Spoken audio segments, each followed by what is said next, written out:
How are we doing, guys? We're back on the Crafter today, and unfortunately I've already disconnected the battery because I'm taking the airbag out, so I wanted to leave that a few minutes before I take the airbag out. But on this one we've got a warning light that comes on, and I believe it's like the anti-skid. It comes on, if you're on reverse it doesn't come on, but as soon as you go forward and you turn the steering wheel slightly, it pops up, and it's been doing that since I've had it. And I've done a bit of research and plugging it into diagnostics. It says something to do with the steering wheel module or control. So the only thing I think in the steering wheel is the clock spring. So we're going to replace this clock spring on this today. I've got one off of eBay, so it was actually cheaper to buy the whole unit.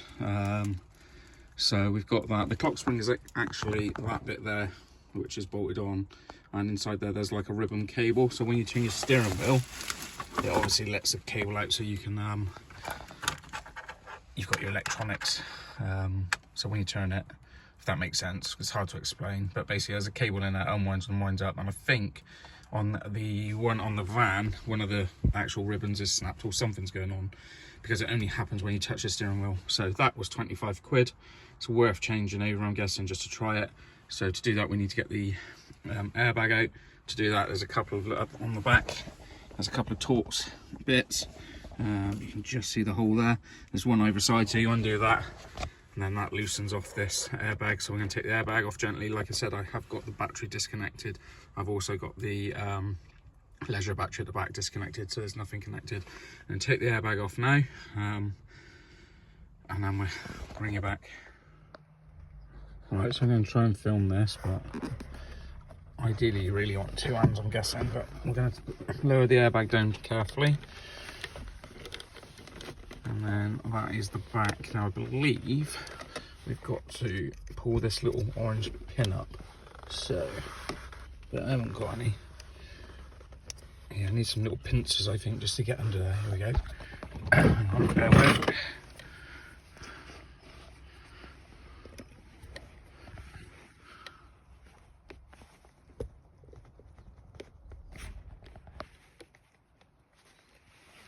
I'm not convinced. And what is this grey one? So there's a grey one here. Oh, there we go. So that grey one clipped down, which looks like it was holding the orange one in place.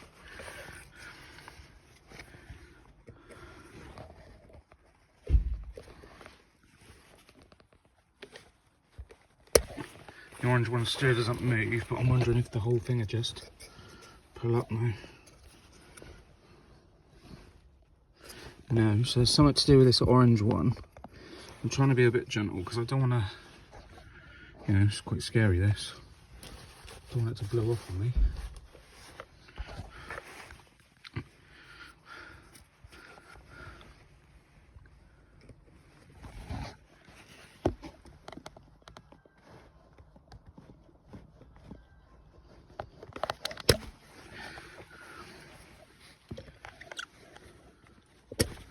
Oh, well, I don't know if that's supposed to come all the way out, but I've got it out, so let's see if this lifts off now. Try not to lose that now. I'm pretty sure that's not supposed to come all the way out.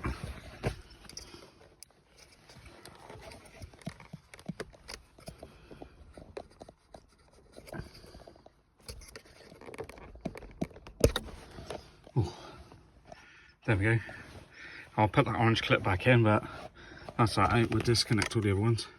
Probably I'm shitting myself in my voice, but I've seen these things go off and we don't want that to happen, do we? Right, perfect. So I'll undo that one, undo that clip there. Looks like we're going to have to get a Allen key to undo that. And then we'll come back.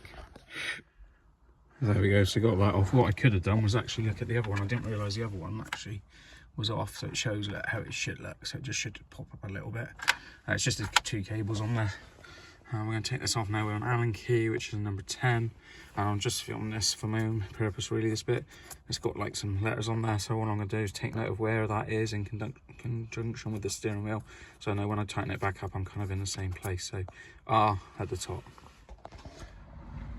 So steering wheel off. The hex bolt was a little tight, but we just used the breaker bar. Duggar wouldn't do it. And as you can see, there's a little notch just on there. That lines up with a little notch on the bottom there. and the wheels are straight. Right then guys, completely forget to film, so this is the old clock spring, and there's 3 screws. They're only literally hand tight, so you can undo them by hand, not tight at all. So 1, 2, 3, pull that unit off. I was going to put the whole of this on, but couldn't be bothered, so just took the clock spring out of that, pull it back on. No, just literally lining it all back up, so you can see that mark there. Lines, I don't know if you can quite see the one on the actual steering wheel, but they mark up perfectly. The new clock spring has located into its hole there and brought the cables through. So everything in reversal now. So we're going to put the not ABS, fucking hell, get with it, Harris. I'm going to put the airbag back on, connect it all back up, pull the batteries on, take it for a test drive, and we'll see what happens. I'm not holding my breath, because like anything on these vehicles, there always seems to be something else. So let's see what it does. Right then guys, so a couple of days later it didn't work. So this part I brought off of eBay was worse than the original. Pull it all back together and the light was on instantly, not when you start to drive and turn the steering wheel like it was before. So put the old one back on, which is this one, and my symptoms went back to how they were before. So I'm definitely thinking it's this unit. I just think the one I brought off of eBay was probably incorrect or faulty. It had the same numbers, so I went by the numbers. Also, when you install these, there's some instructions up here to tell you how to do it, about turning it one way and then the other way. And basically what it is, it's 2.5 turns. So use that as a guide. It's 2.5 turns that way, 2.5 turns that way, and then take it back so you can get it to center. So you know that that is centered, and the wheels need to be centered as well. So brought another one. This one was a bit more expensive. It was £49, I want to say. But it has got the whatever you call it on it, limiter and cruise control. That potentially we could see if we can get that to work. I think you've got to change the accelerator pedal, or at least put a sensor in the accelerator pedal, but that's something we can do at a later date. I was more interested in the actual clock spring, and as you can see on there, A906 540 2545, and if we compare that to this one, that's the same. So that's there you go, A906 540 2345. Was that the same? Let's just check. Oh no, so they are slightly different. So that could be causing the issue, because we've got 906 54025 and we got 540 2345. Okay. And then the other bit, DB51, DB51. So we may be onto something there. Maybe I've got the wrong, maybe I typed in the wrong number. We'll give it a go there, because everything literally looks the same. And that might be slightly different actually, because if it's got the cruise control in it, that might be the difference. But everything else is literally the same. It looks exactly the same by those numbers. So we'll give it a go. Worst case, the other option I've got is, apparently you can take these apart, which I did with one of them, and inside there's like a copper ring, and they get really dirty. So if that one doesn't work, I'm going to take this one apart, clean the copper ring, pull it back together and see what happens. I'll bring you back. Oh, by the way, to get this whole unit off, it's literally a T20, I think it is. T25, and it goes, there's a little hole underneath, just undo the screw and it just pops out, and we pop the new one back on. So it was slightly interesting. So when I put the screwdriver in to undo it, couldn't find the screw, and didn't feel like anything was happening, and that's because there was no screw in it. So someone's had this off at some previous point. So we can just pull this off now. So this will just pop out. I'll move that one out of the way. And we got this new one. I say new, second-hand one. I did notice when they sent this one out, they had left the cable in it, so we don't need that. So we'll just pull that out, because that is actually that there. So it's actually within that, so we don't need that. This should hopefully just slide on.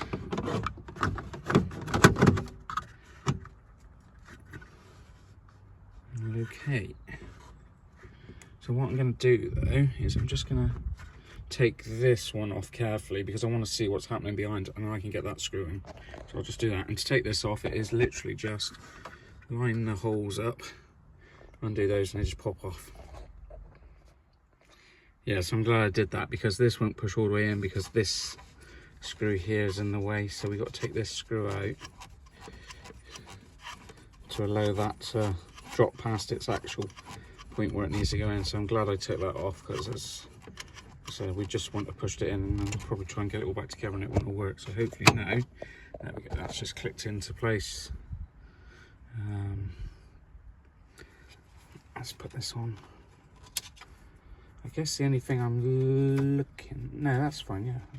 That's all right, so I'll just get this in, I'll explain what I was just looking at. It's gonna be fun. Everything's just so odd when you do it one-handed, but I'll get that screwed in now. What I was just thinking is, how does that cruise control attached, how does the van know it's there? But that's why you've got the clock spring, because it's all done through the clock spring, and then it connects down to that pin, that one I was showing you earlier. So there's a little hole in there, that's what you're basically doing from underneath, and then tighten that up.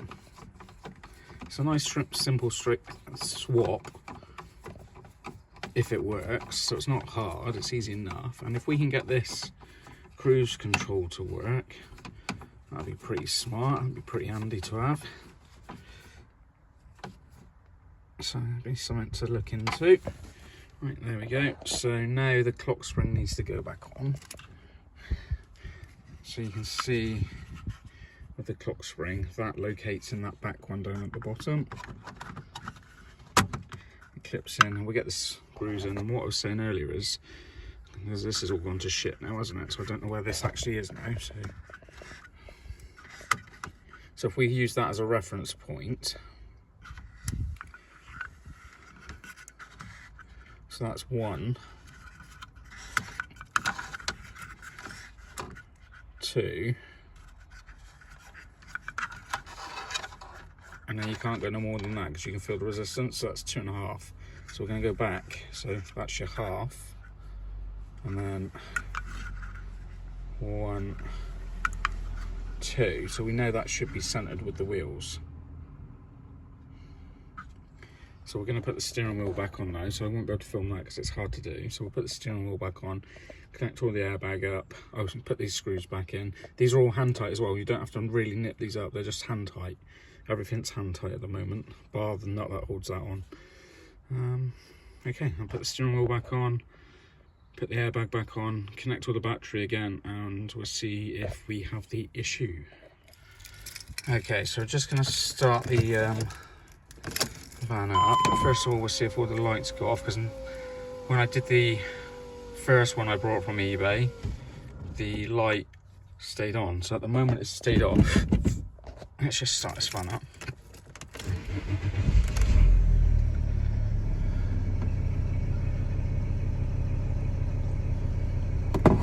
Let's just check these stalks. So wipers are working. If you do that, that light comes on, but not that I think that does anything because it's not linked up to anything. But, and how would you know?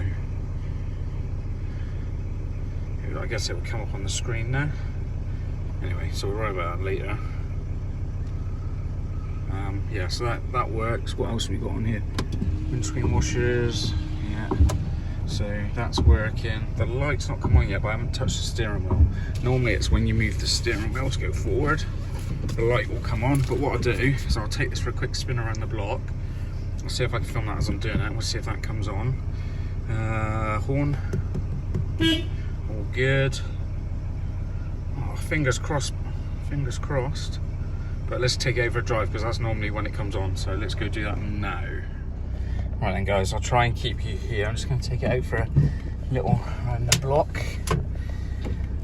We'll see, because as soon as I come out my drive, we've got to turn.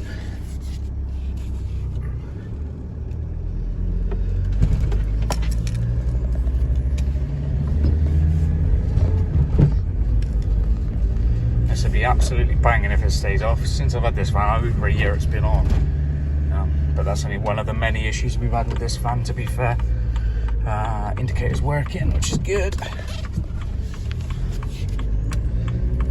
We've had this van tuned as well, so that's why you can probably hear the turbo spooling up quite quickly. Well, normally by now that light would have come on. So I'm going to say, at the moment, that seems to have done the trick, which is absolutely banging. Hopefully this helps you guys. Sorry, just concentrating on the road. Yeah, hopefully this helps you.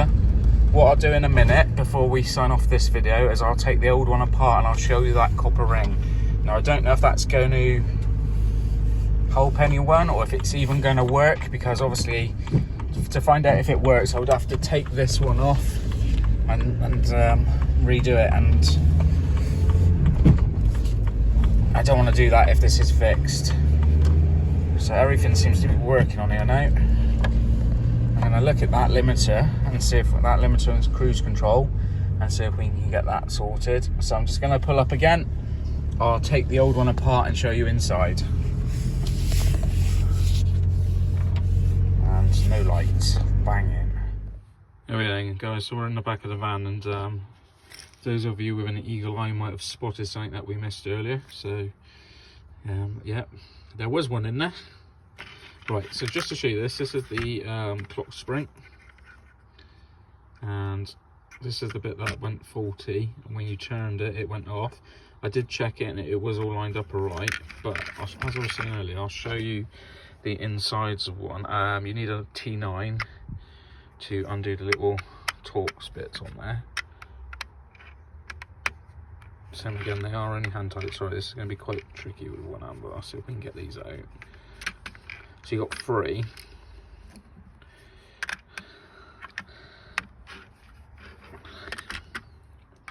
So they're not very tight in there. Sorry. Obviously it wants to turn when you're undoing it, of course it does.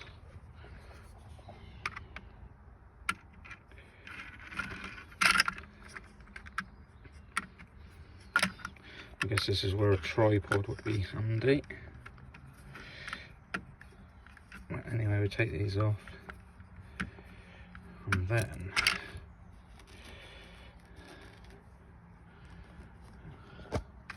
this should pop off. So I'll just put you down a second. Okay, just to show you, there is a couple of little clips around the side as well that you got to pull off. So there's one there, and there was one there. So you can pop those off as well. As you do that, sorry about that. So as you do that, look, you can get in the inside. And then what I was saying, I don't know if you can really see this, but look how dirty this ring is. Look, no one wants a dirty ring. But yeah, really, really dirty. And if I get a bit of tissue,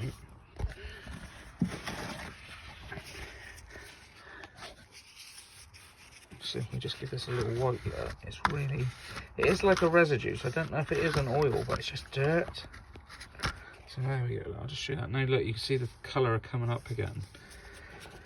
So part of me wonders if he cleans that up fully, really clean that up, because it looks like the sensor is this part here potentially. These obviously tell it where it is. So with it being filthy dirty, would that sort out the problem? I don't know. But if you're looking to do this job and you don't want to spend some money on eBay to start with, potentially it might be worth just whipping that off, cleaning it, putting it back on. Well, there we go, guys. So I hope, like I said, hope that helps anyone. Any feedback, much appreciated. Take care, guys.